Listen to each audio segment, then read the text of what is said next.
Warner Brothers Discovery just got bounced to junk status, and Wall Street is whispering about carving HBO loose from its cable home. If David Zaslav pulls the trigger, the streaming chessboard flips overnight. Let's unpack the fallout.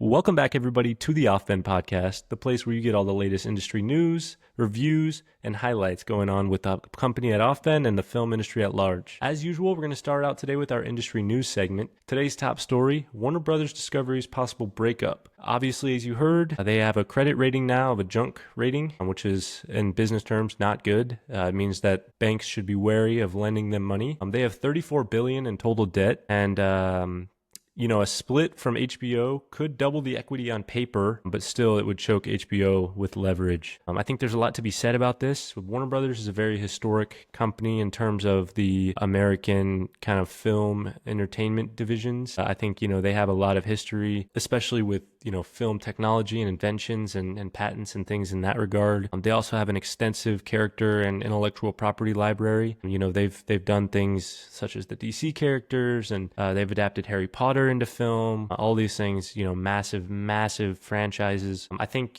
lately they've been known for big kind of spectaculars, but have they been good necessarily? I think a lot of people would say there's been a lot of misses. All of this, I think, it starts at the top. I think in my personal view, there's a little bit of mismanagement going on, whether that's at the very top with the board and David Zaslav himself. I know recently his pay package, his compensation, something like $53 million total, including stock and cash grants and allowances for private jet usage and things like that. The shareholders essentially voted that they didn't like that was too much. He's overpaid. So they're reviewing that. But either way, I think, there's a lot of mismanagement going on. I think, things aren't being greenlit that should be, and things are that shouldn't be. And beyond that, the company as a whole, it could use some work or some reshuffling at the top just to get a little bit of fresh perspectives in there and allow things to kind of change for the better. But I'll hand it off to Carson for the next one here. Yeah, so my first one is Disney's June layoffs. So several hundred cuts across film, TV, marketing, publicity, casting, and finance. And this is their fourth round in over a year. So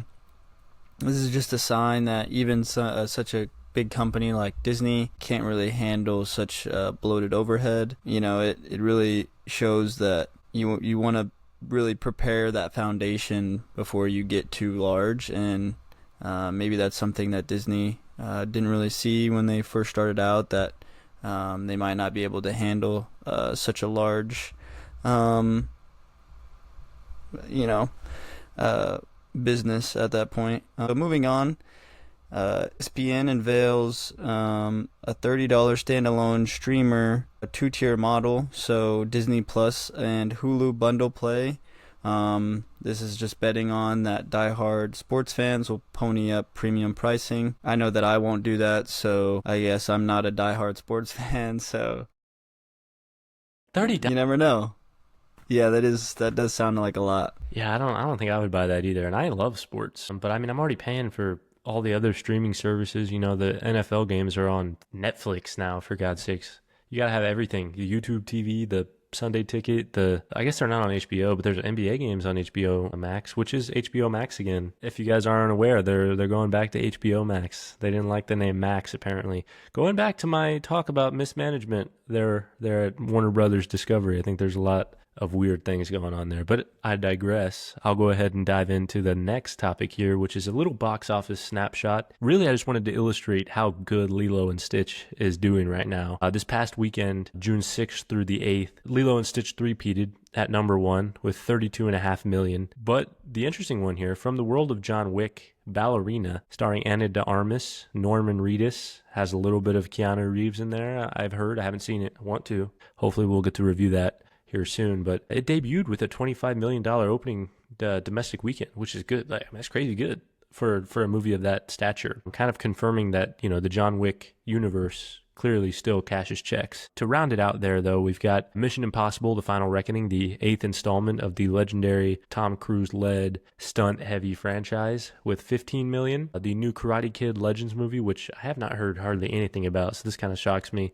$8.7 million. And then the The bottom one here, I mean, there was more films, but the last one we'll cover is Final Destination Bloodlines, which pretty good movie. I'm happy to see it still has some legs. I'm a fan of the franchise. I like the idea of it. It's creative, and just having to think through all the ways that things could happen. I think it's I don't know, it's cool. I like it. I'll leave it at that. But yeah, that's the box office. Lilo and Stitch is absolutely going crazy right now. I'm happy for them. I haven't seen it still. I want to. We were going to review it for this pod. Neither of us got a chance to go see it. I'm excited to see what it has to offer and how it's changed from the original, which was kind of coming out when I was a kid. But yeah, without further ado, though, we're going to move into our second little portion here. Today, we've got another game for you. So we're really going through these games because we want to know which one is the most fun for you as the audience to see us play and to interact with. So we're going to go and try as many different iterations as we can. And then once we find the ones that are like really good, we enjoy doing them, the audience enjoys watching them, then maybe we can have some kind of be a recurring. But today we've got a new one.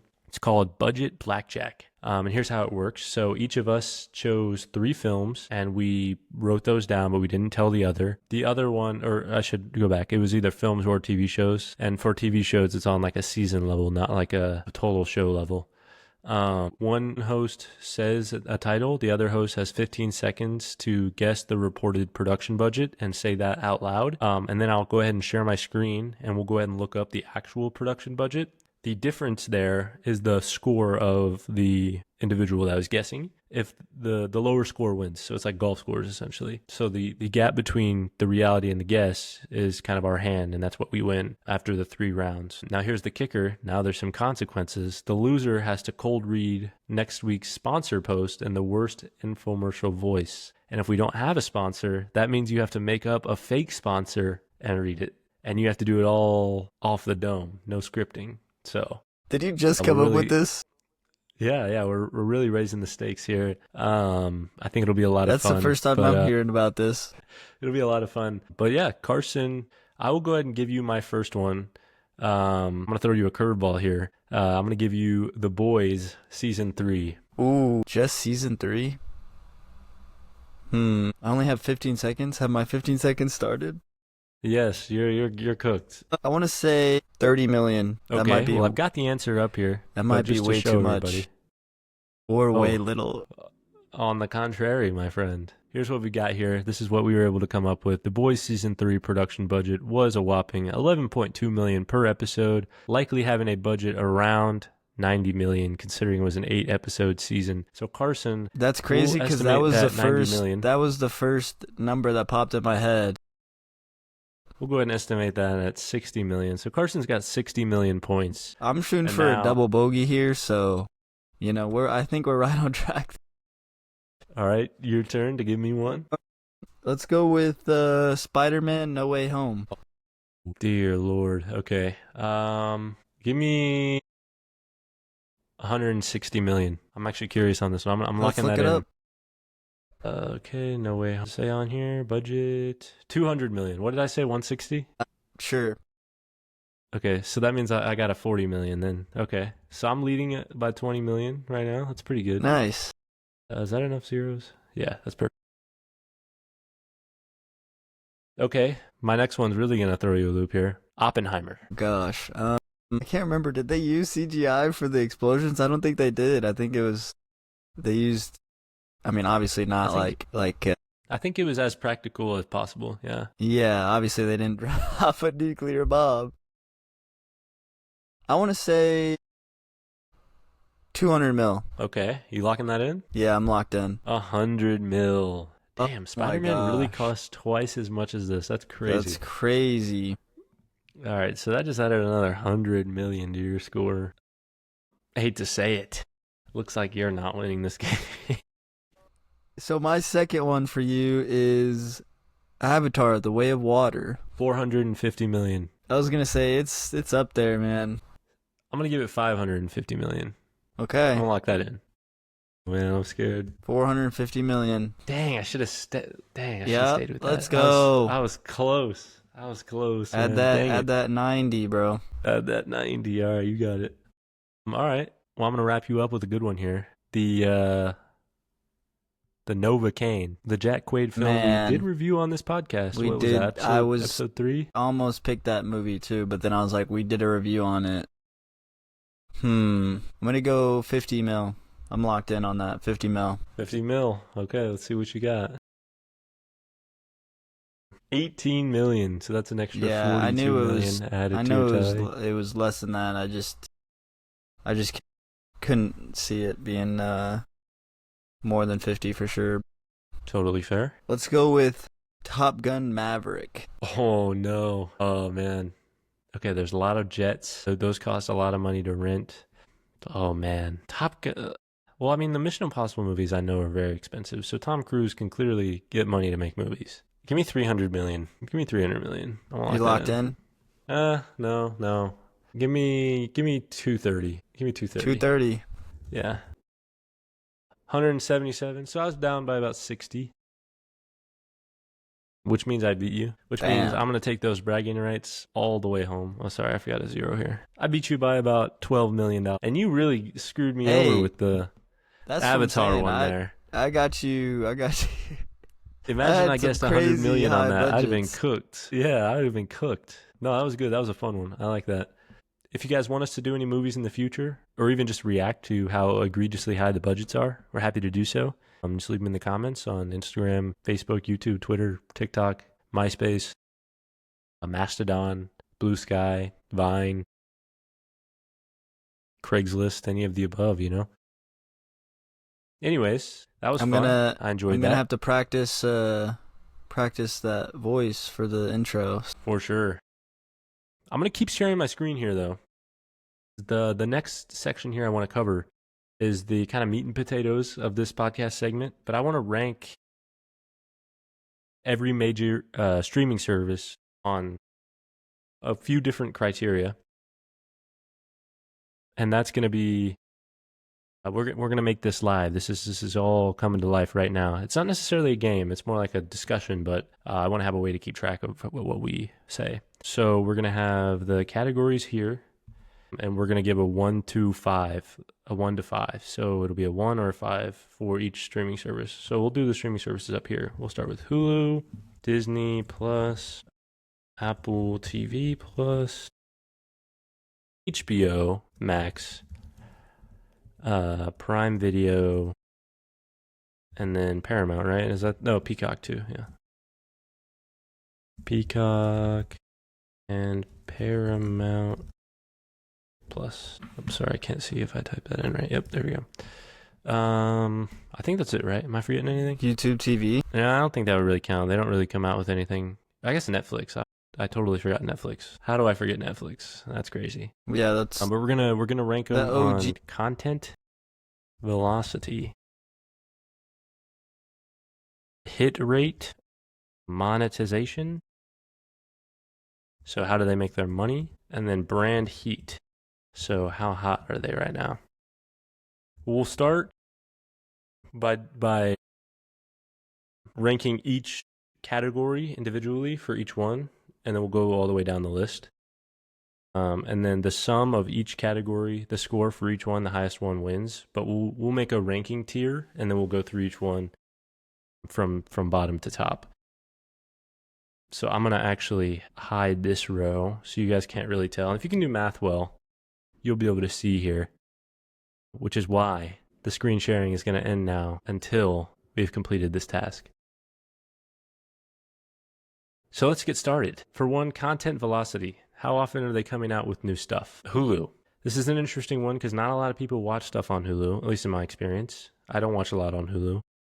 What's on Hulu right now that we could watch? The Bear, I think, is good on there. There's the one Natalia Grace show that just came out, the Perfect Family or whatever, Great American Family, and you lose me there. So me personally, we have to come to a consensus, like an average of our responses. I'm giving Hulu like a 2 here because they have some good stuff, but they don't come out with very much very often, at least that I know of. Yeah, I guess I'll give it 2. I'm not really sure. I don't think I've watched anything on Hulu in a while, so. Disney Plus. Now, Disney Plus has all the Marvel shows. They have all the Star Wars shows. They have all the Pixar stuff. I'm going to have to give them, because they also have a good amount of theatrical releases. I'd say like a 3.9 was what I was going to say. Because, I feel like they're floating on easy mode at that point. Like, they have the IP to basically make anything they want with that stuff. I'd agree. Apple TV Plus, I want to hear your thoughts because I don't want to influence, but I have a strong opinion about this one. I've actually watched a lot on Apple TV recently. So, I mean, there's Severance. I mean, we just talked about it earlier. Your Friends and Neighbors, The Studio. So I'm giving this a 4.5 probably. They're putting out some good content right now. Yeah, that's exactly the rating I was going to give, and for exactly that reason. Literally, Severance ends, and then The Studio picks up. The Studio ends, Your Friends and Neighbors has already started, so that carries the torch. Your Friends and Neighbors ends, Murderbot has already started, so that carries the torch. That's 4 really good shows, one after the other, and it doesn't seem like it's stopping either. Then there's a lot of other good ones in there too, like American Cheese, and the one with I can't remember his name. Silo's on there. Silo's really good. The guy from Bullet Train, he played Lemon. What is his name? Brian Tyree Henry, I think. He has a show. It's really good. I forget what it's I know called. what you're talking about. I just don't know the show. But yeah, no. Apple TV 4.5 easy. Moving on. Let's do HBO Max. For me, it's just they're not coming out with too much very often. I mean, they've had White Lotus and The Last of Us recently. And I guess like the movies, The Mountainhead. But to me, that's it. It doesn't feel like there's enough. The only other thing that I think is on Max or HBO Max is The Righteous Gemstones, and that's over with. So, yeah, I mean that's like the only thing. That's like the only thing I can think forgot of about that that's actually. on there. Yeah, I would give them like a 3.5. Better than Hulu though, for sure. That's probably what I'd give them. Prime Video. So Prime Video's got The Boys, they've got Fallout. They recently came out with Another Simple Favor with Anna Kendrick and Blake Lively. I just watched that last night. What was it? Remember anything else though? Invincible, they got Invincible. Prime Video. No. What was you said a TV show or a movie? A movie last night, Another Simple Favor. So it had a stream release? It didn't have a theater? I think so, yeah. That's crazy. I haven't heard of it having a theater release. Yeah, I've never heard of that, so. Did you give your ranking already? No, I'm letting you go first. I mean, I really liked Fallout, and... Well, this is the velocity, so this isn't the quality, this is the velocity. How fast are they coming out with stuff? I'll have to go with like a 3.2, I guess. Better than Hulu, but... Yeah, I was going to say 3, so 3.1 would be our average. Peacock's an interesting one because from where I sit, you know, they have a good show running right now. Poker Face is really good. And I feel like they do come out with a decent amount of stuff. There's another show I watched on there recently, but I completed it already, I think. I think the only thing I've gotten on Peacock for was to watch an NBA game, so I don't know. But that does count. They do put out the content. They have the live videos, so that does help. Yeah, I don't know if I can give this a high rating though. I'd give it like I was going to give it a 2.8, so we'll give it a 2.9. Paramount Plus, all their stuff's from like CBS streaming or cable channels. I don't know that they really put very much out that's like a Paramount Plus exclusive. I guess they do, like Landman and Tulsa King and Yellowstone and all that kind of stuff, I guess. I don't know. For me, it just doesn't feel like there's that much. Every time I get on there, I'm like, wow, this is really all that's on here? That's crazy. 2.5? Yeah, I'm giving that a 2.5. And then last, Netflix. Netflix for me is easily like a 3.8, 3.9. They come out with stuff all the time. I was going to say 4, just because I feel like they're pretty consistent. Cool, we'll give it a 3.95. All right, the next criteria is hit rate. We'll start again with Hulu. So of the things that they do put out, how many of them are good? They don't put out very much, but The Bear is very good. Great American Family, I enjoyed. It was pretty solid.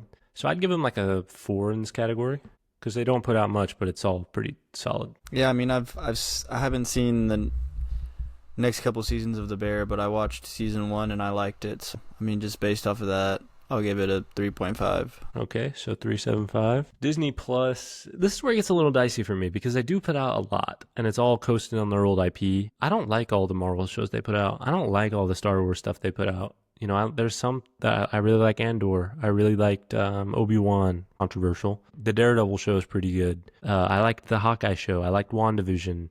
But then, you know, the rest of it starts to fall apart for me, like Ahsoka. The Alkalite, you know, was okay, but it wasn't my favorite. Did you mention Loki? I guess, that was pretty the good. Clone Wars. Oh, yeah, Loki's damn good, but, you know, Secret Invasion on the flip side was not very good. That's kind of where I'm at with it. I'm giving it a 3. Them like I was a flat right 3, in the I middle. think an average rating. Yeah. Apple TV, though, on the flip. I'm giving that a 4.75. Dude, everything they come out with, Yeah, I'm giving that a 5 because they come out with just Yeah. banger after banger after banger. It's unprecedented. HBO Max. See, White Lotus is pretty good. White Lotus is pretty good. The Last of Us season 2 has been mid.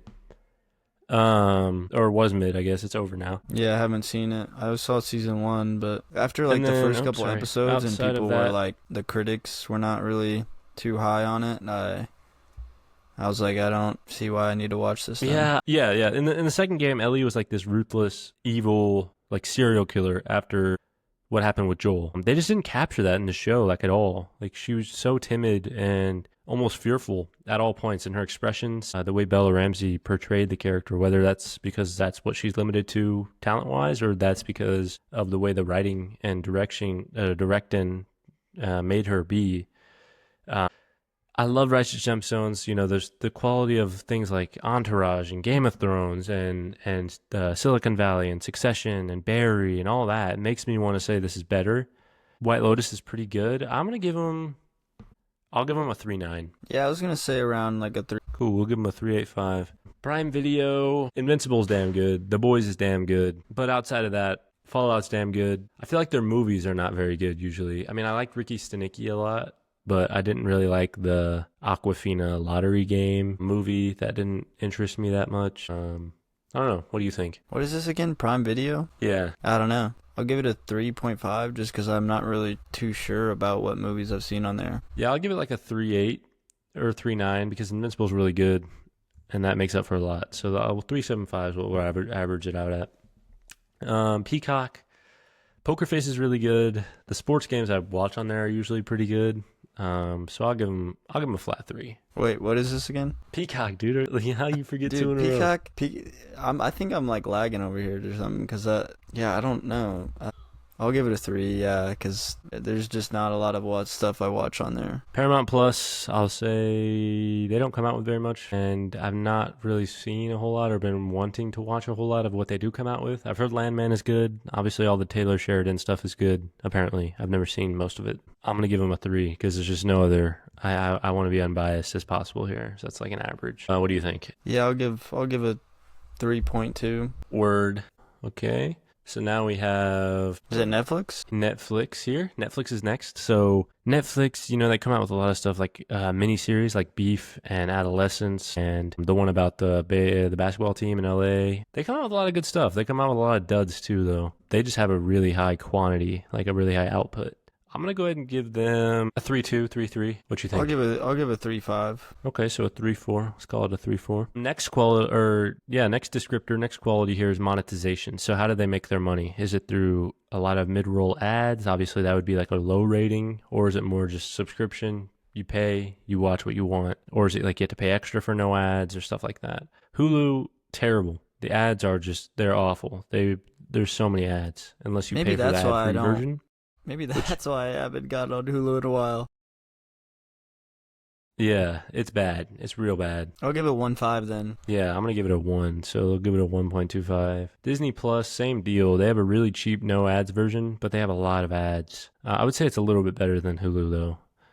I would give it like a 1.5. Yeah, I'll give it a 1.5. 5. Apple TV, you pay for it, you ain't got no ads. I think that's a 5 out of 5. We're really 5 out of blazing 5. Apple TV Plus over here, dude. Hey, I mean, put out good content. HBO Max, I'm saying it brings the people to you. HBO Max has got they got ads. I don't think there's a ton of ads though. And if you pay for the ad-free version, which it sucks that you have to do that, but it's one of the few I would do it for. You know what I mean? I don't know if it's just I'd I've give 'em never like a 2 noticed it here, because it's the same. we pay for the ad-free version, or if it's just like there are not that many ads. So I'll give it like a 3.5. Okay, 3.5. So that's like a 2.75. Prime Video. I feel like the ads on Prime Video are honestly manageable. They're not really that bad. I mean, they're there, but it's like, no, please watch this ad, and then you will get back to your free video viewing or something like that. And it's bundled with the Prime membership, you know, so you don't got to pay extra for another one. It's something you're going to buy anyways. So I'd give this one a bit better. I would say like a 3.5. Yeah, I'll give it a 3.5. Peacock, terrible. So many ads. I would say like a 1.5. Better than Hulu, but terrible.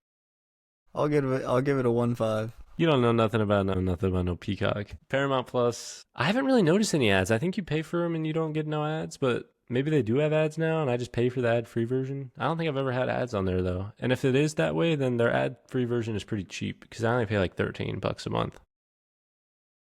5 out of 5. Which is good because they don't have a lot of content. 5 out of 5. No, I would say like a 4 or 5 because, yeah, I'll give them a 4 or 5 in that category. Netflix, the ad-free version is like $8. The ad-excluded version is like $17, $18, which is egregious. And then to watch it in 4K, you got to pay an additional like $6 a month. I'm giving Netflix a 1 out of 5. That's horrible. Why am I paying for quality? That's crazy. I feel like I haven't been on Netflix in a while to realize they had ads. Or it's just my parents pay for the ad free. I don't know. I'll give that a 1.5. Okay, 1.25. And then our last category here, brand heat. So how excited are you about the things that they're releasing? Are they doing a good job? All that kind of stuff. Hulu, not at all, really. Nothing that again, the Bear is like the only thing that's interesting to me that they do. They have some good old stuff on there, but so does Netflix. So I'm going to give them a 1. I'm a Hulu hater. It's a straight 1 right I feel there. bad about that, but I am. Disney Plus, I mean, they have all the IP to make the cool things that come out. I would give that like a 2.5. No, I got to do better than that. Like a 3.5. I would give it like a 3.5. I'll give it 3. Okay. Apple TV, dude, I mean, they've been getting a lot of critical acclaim lately, and rightfully so, between Severance, The Studio, Your Friends and Neighbors, Murderbot. We already mentioned all those. There's more coming out, too, soon enough. And then, things like Silo. The movie that came out, Wolves, with Brad Pitt and George Clooney, they're releasing more movies. Yeah, it's got to be a 5, right? We're really some true glazers over here. HBO Max, I mean, they've got new stuff coming out. They've got all the IP. I would rate it similarly to Disney, like a 3.5. I'm going to give this one a high rating because they went back to HBO Max instead of just Max. So I'm going to go 4.5. Wow, okay, big jump. So that's a 4. Prime Video, I mean, they've got some good stuff in the works. The Boys is one of the biggest shows out there when it's, streaming. When does the new season of Invincible? Good. Invincible next year, I think. Or we hope. I don't think it's confirmed yet. Maybe July next year, something like that. Can't remember. It's going to be damn good, though, whenever it does come out. I'm stoked. Yeah. I'd give them like a 3.5. Yeah, I'll give it a 3.5. I'm saying 3.5. Cool. On Peacock, nothing they do really excites me, to be honest. I would say like a 1.5. If I could give a 0 on this, I'd Poker give it a Face 0. is decent. I'm gonna go 1 though. I'm gonna go 1 though. So 1.25, 1.5. Okay, cool. Paramount Plus, with the Mission Impossibles, man, I think that has raised this significantly because having the ability to watch all those on there is pretty sick. So for brand heat, for them, I'm giving them a 3.7. I'm surprised you didn't give that a 5 out of 5. I think I'm the biggest Mission Impossible fan ever. Bro, you are. You gave it a 5 out of 5. It's a damn good movie. Go watch the things that Tom Cruise did. This man jumped out of a plane and then set his parachute on fire in real life. 19 times. I saw something where when he was on the plane, he had to he couldn't breathe at some point, so he had to when he was tucking his head. That's insane. Yeah, and then when he was underwater for 6 minutes or whatever, just casually. Come on, that's a 5 out of 5, just on effort alone. Anyways, give me your rating. What did you say for this? I think I said like a 3.7. Yeah, I'll give it a 3.5. So a 3.6. And then last but not least, our last square here is Netflix. Netflix, their brand heat. They got Stranger Things coming up, so I think it's simmering, it's cooking. It's getting up there. The star meter is rising, as they say. Didn't they just release something about Wednesday and Squid Games and Stranger Things? Yeah. So they've got that all coming out too. Yeah, I'm gonna give it a 4. So we got a little bit to work with here. Yeah. I'd say like a 3.7. So we'll give it a 3.9 or 3.85, I guess. All right, doing our tallies here. Let me tally these all up and then get these all ready to go here. Okay, so from the order of worst to best, I've got all of our streaming services here, crowning the king here. Worst should be of no surprise to anybody. Carson, I'll give you the honors of saying it because we both know who the worst one is. Peacock? By far. Actually, no, it's actually not Peacock. Hulu. That was my second guess. But that one's actually close. Yeah, it's Hulu. Hulu is the worst. This should come as no surprise to anybody. Peacock is the second worst. Again, no surprise to anybody. I feel like there's something really good I watched on Peacock, though.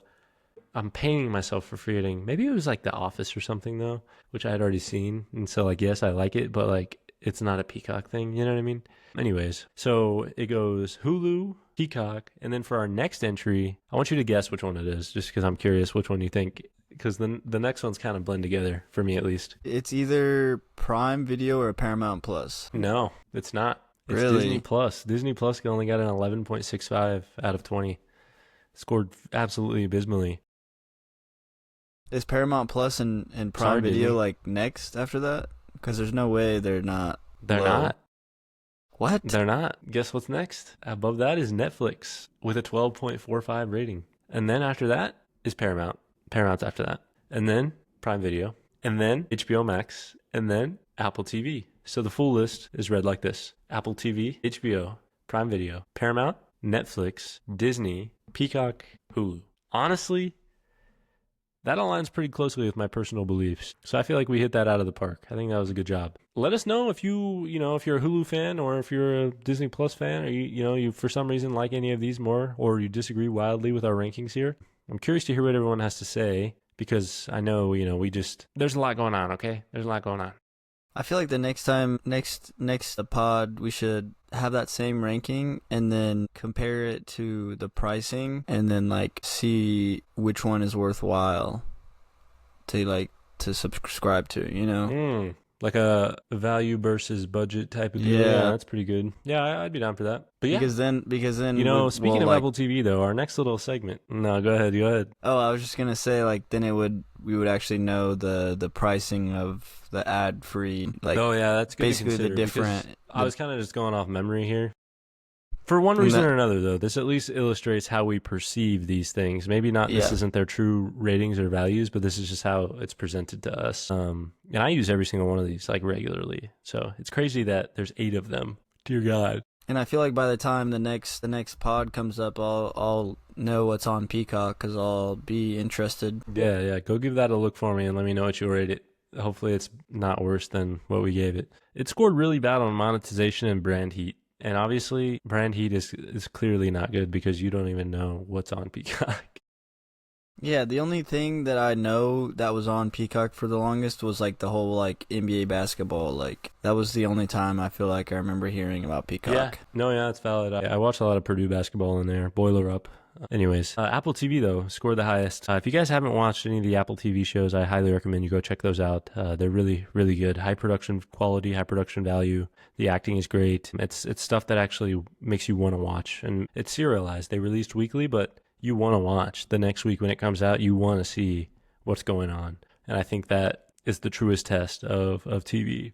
It's not like a CW show with... You know what else is on? Jeez, I'm fighting the You know what odds else over is here. on Apple TV now? What? The show called Stick with Owen Wilson, the golf comedy. Oh, yeah. I've seen. Yeah, the first, I did see that actually. It's pretty good so far. I'm gonna watch that. Yeah, dude. They come out with a lot of good stuff, but the one we're gonna talk about today is The Studio. We're gonna wrap up season 1. I know we've mentioned a few times on this podcast The Studio and gone through a few of the episodes. For this segment, we kind of want to do a full overarching overview of the show from beginning to end for season 1. It is renewed for season 2, and I think it might even be getting greenlit for season 3 already, maybe. Perhaps, which would be really cool. But it's a phenomenal show. I mean, it is so funny. All the people in it are industry professionals, but they know how to not take themselves too seriously, kind of make a fool out of themselves on camera. I've heard a lot of interviews of how Seth and Evan went about approaching this, and there's some funny stories like Martin Scorsese's episode, the very first episode. He knew they were doing some shot wrong when he was talking to Charlize Theron in the party or whatever. And then Evan went up to him after and was like, "What'd you think?" And he was like, "Well, I knew you were doing something wrong with the positioning here, and the way that I looked in the shot just didn't feel right to me, but I didn't want to backseat direct, it's your thing." And Evan was like, "Well, dude, you could have told us, but, thanks for being, cautious about it," or something like that. Mm-hmm. That kind of stuff's funny, and you'll never get that with anything else other than this kind of meta satire thing. But there's a few things I want to do here. Instead of just going through this and talking about what we liked, what we didn't, because we can do that all day, I have a few different categories I want to fit this into. The first one is narrative payoffs. So did the finale kind of land its thematic swing? Did it land, essentially? You can end the question there. B is we're going to go through some character report cards. So we're going to give out an MVP of the season. most underused character of the season, and surprise breakout of the season. We're going to each give our individual ones of those. And then from a business lens, we'll go over kind of the Emmys odds, how these could perform at the award shows, kind of the spend versus the on-screen value, long-term renewal probability, because as we know, it's already confirmed for renewal for one season. But yeah, so diving right in, narrative payoff. For me, yes, it paid off really, really quite well, because the whole season kind of culminates with, they're at CinemaCon. I believe it's CinemaCon, right? They're doing the whole, presentation of their future slate. Amazon's trying to buy them. Seth is like, oh, I don't want to sell out to this big company. And that's kind of his whole arc, right? He never wanted to do that in the first place. He's a real lover of art. But now that he's in this studio executive position, he knows that, like, oh crap, I have to, unfortunately play the game for a bit. But as he's playing the game, he's also simultaneously seeking out the affection of all these stars and artists and actors, actresses, directors, like Sarah Paulson, Sarah Pauli for one, and then Zac Efron. Who else? Zoe Kravitz. There's oh man, I feel like his name is Ron Howard. Yeah, there we go. They're all so good. Anthony Mackie. Everyone went on there knowing that they were making a complete fool of themselves. But anyways, the finale, it landed for me 100%. Just the way that it capped off, the way everything came to be. Movies. That's kind of how it ended. Because the CEO of Cap World, or whatever the company's name is, that owns the studio, was high on mushrooms. Which sounds crazy if you didn't watch, but it was just an old school Hollywood buffet. So it's really no big deal. I mean, he was I don't think he was just mushrooms. I really enjoyed the show. He was off every single drug. Yeah, the dude was he was on a cocktail of drugs, but it was really good. Bryan Cranston delivered really well. I think it did. What do you think about the finale and how it all tied everything together? Yeah, I thought the last two episodes kind of played well with each other. The second to last episode was the party. They had just got to Vegas, and Seth's character was really excited about the party because he, the whole season he wants to be that guy that everybody wants to be friends with. Basically, in the show he's kind of a loser, and they kind of play off of that. So everything that he does, it kind of he's forcing everything. He's forcing friendships, and so him trying to be cool with the old school Hollywood buffet creates major problems for him and the people that are working for him. Yeah, still intoxicated, so when he gets on stage, he can't read his lines. The only thing he can get out is movies, and so Seth's character kind of realizes that and helps him out and starts chanting movies, and then everybody else on stage realizes it as well, so they start doing it, and they're just trying to have a special moment with the crowd, and it ends up being very special to them because the crowd kind of gets into it, and then they shoot off confetti, and that's how the season ends. And yeah, I think it really kind of brings everything together. And they ended with a really funny moment where the CEO, who's supposed to lead everything, can't even get two words out, So I liked it. It's definitely a show I think everyone should watch. And yeah, I would give it a 5 out of 5. It's a good show. I really like it. It's very funny, and I don't know where else we were going with the review, but I would give it a 5 out of 5 as well. I think it's a phenomenal show. Again, if you haven't seen it, go watch it, and if you haven't gotten Apple TV Plus yet, go get it. It's worth it, 100%. Watch every show on there. You won't be disappointed. The next little part here we want to do for the studio is character report cards. So we're going to give you our MVP, our most underused character, and our surprise breakout character. For me, MVP is obvious. Matt Remick, Seth Rogen's character, the kind of lead of the whole show. We got to see so many different stories from his point of view, and I think he was truly the vessel upon which we got the delivery of all these stories. None of it could have happened without him. Figuratively, in the show and without him, in the show and with outside of the show. Gosh, I don't know what I'm trying to say here.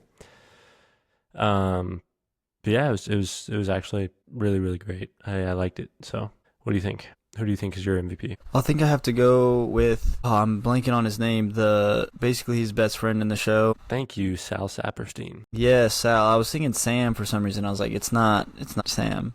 Sal, yeah, Sal's character, I think he has a bunch of funny moments. And I really liked his portrayal of wanting, basically the job that Matt ended up getting, but he really played it off as like, we're still friends and all that, but deep down, he was really pissed that he didn't get the job.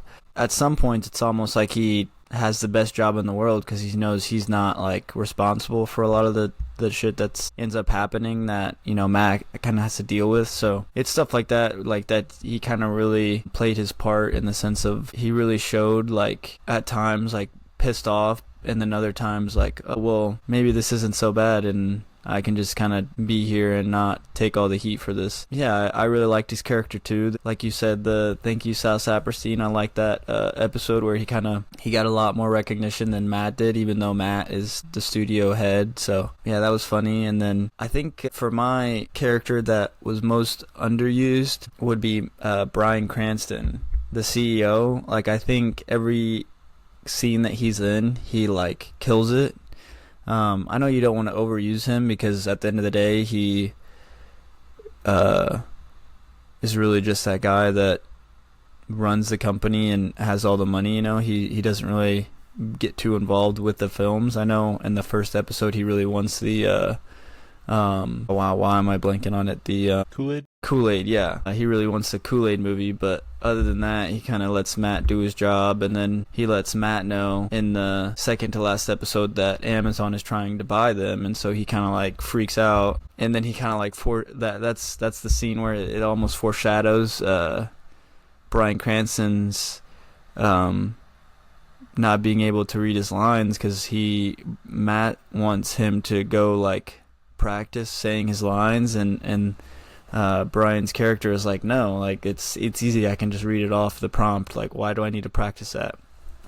So at the end of the day, he doesn't end up reading it. So it's just like little stuff like that really make this show good, and I think maybe in the second season they can use him a little bit more to bring more funny moments, but we'll see. I like what they're doing so far, and I wouldn't really change too much of it besides that. Yeah, for me, I was really worried that Bryan Cranston's character was gonna die because he was so like coked up and mushroomed up and everything. Like, I thought he was just gonna literally die. And they thought I was a little worried about that. They thought he was 60 in the show, but he's actually like 80 or something like that. Yeah, 85 or something. He's crazy old in the show. But nonetheless, my most underused character, Dave Franco. Dave Franco's character was hilarious every single time he was on the screen. Well, he was only in the last two. Himself. I know, but he should have been in more because he was hilarious. Yeah, he was not. No, he was very funny. He was the most funny guy.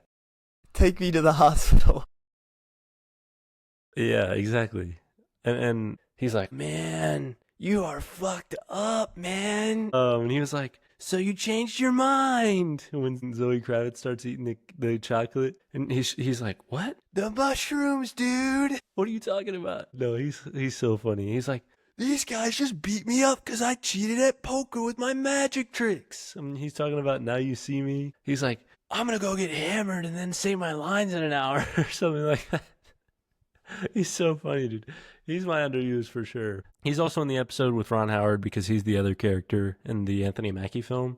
I think he's briefly in that episode, but not for very long, though, if I recall. Maybe he's not even at all. Actually, I don't remember him being in that. I don't think he is. He was in the movie, though. Maybe he was just in the movie part of it, like in the film part of it, at the motel. But then my surprise breakout character, another like person who played themselves, Zoe Kravitz. Man, come on, like what a role she had. She was in the Golden Globes episode. She was in the last two episodes. She got high on mushrooms. She was having a blast. She was, I forget what was she was the night girl or whatever. Madam, exactly what she was, to be honest, but I don't know, Black something like Knight that. Or Black Web or something. I don't know. It was super good. Like, her character was so good. It was so funny. And you could really tell that she was not taking herself seriously at all, which is good because you can tell on the show and the portrayal. I like Zoe Kravitz. I think she did a really good job with, what's that movie called? Channing Tatum, Blink Twice. I think she was phenomenal in The Batman as Catwoman. And, she's in a number of other things as well. I could sit here and list them all, but I'm not going to. She's a great actress. She's very funny. Didn't really know she had that level of comedic timing in her. I'm impressed, and she has a new, I don't want to say new fan, because I was always a fan, but she has there's a heightened level of fandom for me in her.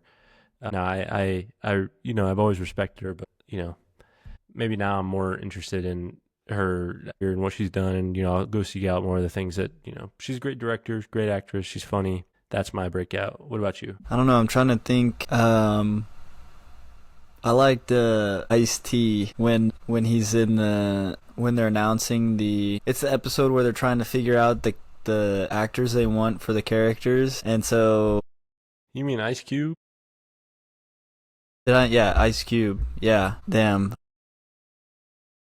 Shameful. That's embarrassing. Anyways, yeah, so when Seth's character Matt goes to talk to Ice Cube, he basically is like talking to him about like what he thinks about like the whole like actors being in the movie and stuff like that, and he's like, "Don't come to me with this bullshit," basically.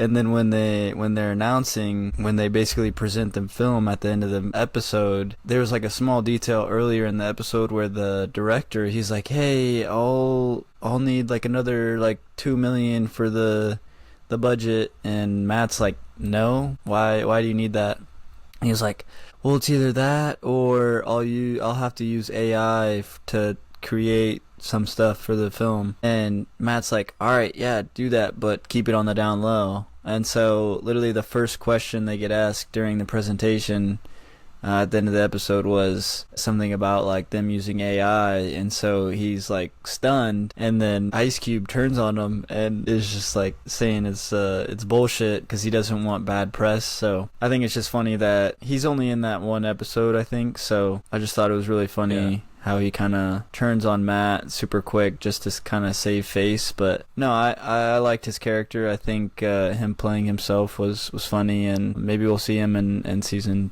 2, and then maybe we'll see Ice-T. You never know, like maybe a new character named Ice-T will come in. I mean, Ice-T exists. I don't think he's gonna come on the show though. Maybe he can. We'll get Ice-T and Ice Cube. Yeah, bro, that would be great for you. Right? You'd call Ice-T Ice Cube, I bet. Maybe. Jeez, man, this is going to be a long episode, but we're going to wrap up here. We'll talk a little bit about the Emmy odds. The show was really good. I'm not sure it'll win any awards, only because it's stacked up against a really, really crazy lineup. You got Severance, you got The Pit, and a number of other things that were just really damn good, had really good performances, really good direction. The outlook is bleak, I'll just say that, and it was really good. It sucks to say that. Maybe for best comedy series or something like that, I think it has a real shot, but beyond that, I'm not sure it'll get any of like the best actor or anything awards, because I'm sure, or supporting, and then actress and supporting, whatever, I'm sure those will end up going to someone on The Pit or in Severance, like Adam Scott, or what's her name, the girl that played Mel King, something, Bryan Cranston's daughter. It's not Taylor Cranston though, she got a different last name. But anyways, that's my outlook on it. Renewal probability though, I think it's got really long-term appeal. It's like an Entourage, but with Seth Rogen doesn't like Entourage, I don't think. He makes fun of it, and I think it's because he mentioned in an interview that he's like, "Oh, we're bringing in people, it's like Entourage, except they're people you should actually be excited about seeing. It's not just a bunch of lame celebrities like Pauly Shore." Like, because apparently he wasn't popular back in the day, and they made it seem like that's someone you should care about. But I digress. I mean, Entourage had some good ones too. Matt Damon and Mark Wahlberg. I'm pretty sure there's a lot of people in there. Tom Brady, LeBron James. Tom Brady. Tons of them. I think it's got long-term appeal. Entourage got 8 seasons. I don't see why this couldn't get at least 4 or 5, maybe even more than that. So now more than ever, something like this is needed, and I'm hopeful that it can continue being made, because Seth and Evan are true visionaries when it comes to this kind of stuff, and I'm excited. But I'll let you go ahead and give your closing thoughts on the studio, and then we'll start winding down for the episode. Yeah, like I was saying before, it's definitely a good watch. I mean, now you can binge it because the whole first season is out. Maybe you want to wait until the second season comes out to kind of have more episodes to binge, but it's a great season. Hopefully we didn't spoil too much for you if you haven't seen it. And yeah, like I said, I give it a 5 out of 5 because it definitely keeps you interested the whole episode. There aren't really points in it where you like are bored and want to check your phone. It really has a lot of like funny moments, and it has like the comedy where like it makes you cringe almost because you're like, oh, why is that happening? It really keeps you like in the show. Yeah, I really liked it, and it's definitely something everyone should watch. Yeah. I echo that sentiment. Phenomenal show. Everybody go watch it if you can.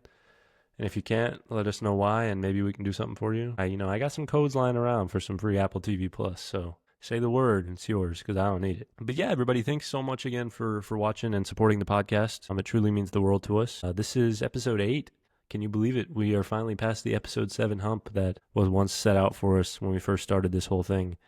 I'm really, really excited to continue expanding and growing this. I'm hopeful in the near future we can start having some guests on. We can start discussing more about our own feature production, High Stakes, and kind of diving more into the things related to that. I'm hoping we can raise the production quality a little bit, get some better microphones and cameras, and get Carson some functional internet, because, he clearly lacks it. It's pretty bad. You guys have no idea the amount of times this man has lagged out in our first 8 episodes. So I just want to point that out.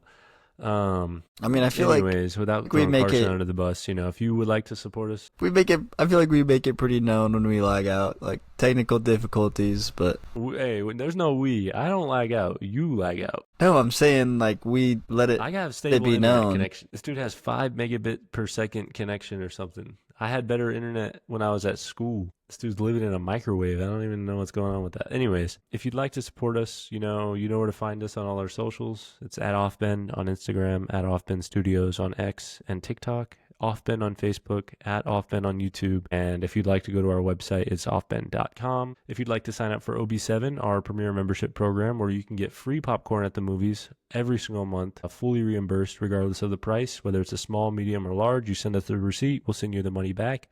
Membership more than pays for itself, but it also gives you a lot of inside looks, behind the scenes, discounts, and other things related to the OFFBEND community. That is at ob7.offbend.com.